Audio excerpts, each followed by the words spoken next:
My mom once told us a story that has stayed with me over the years.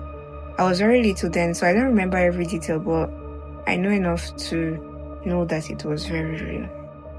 This I'm about to tell is real life story. At the time, my family had just relocated from Lagos to Akwa Ibom because of my dad's job. Akwa Ibom was largely undeveloped then, with a lot of bushes and isolated areas.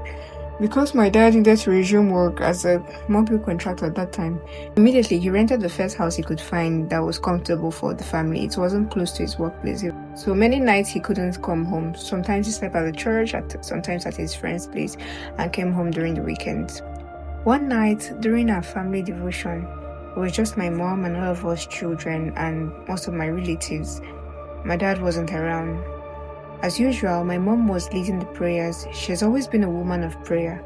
While praying, she opened her eyes and noticed that the windows in the parlor was wide open.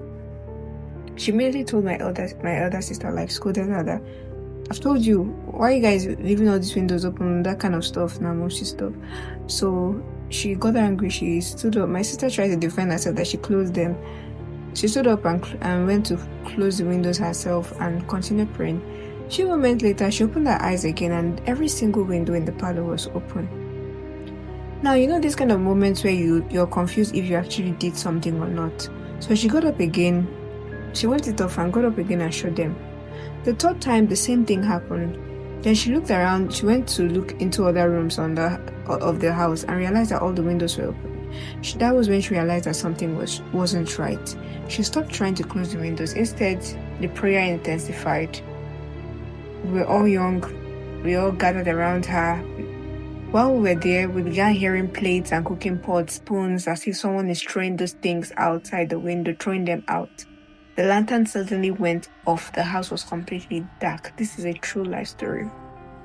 Imagine being the only adult in the house, surrounded by your children and your siblings, your younger ones. My mom held every one of us close. She prayed, she cried, she kept praying. You know how a hen will hold her cheeks, everybody hugged her, so we probably hugged her like that till we slept off, I don't know. But by message of God, no harm came to us. The next day, they sent out words to my dad. The next day, he returned. True to his nature, he didn't dwell on the experience. He believed that giving too much attention to those things wasn't really helpful. But one thing he did was move out of the house. Why am I telling you this? Not to make you afraid. They probably did that to scare us away because we probably just packed in and started firing the house with prayer and all. But I'm telling you this to remind you that life is deeper than what our eyes can always see. As believers, we cannot afford to become spiritually careless. We cannot afford to live on autopilot.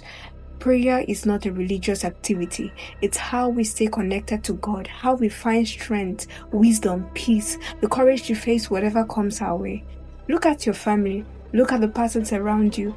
Look at the battles you've had to fight, whether they are spiritually or financially, emotionally, or personal. Don't face them alone. Pray. Pray when you understand and pray when you don't understand. Pray when things are good and pray when things are bad. Pray. You must pray. As an adult, you should pray. You must pray. Because a praying person is never walking alone.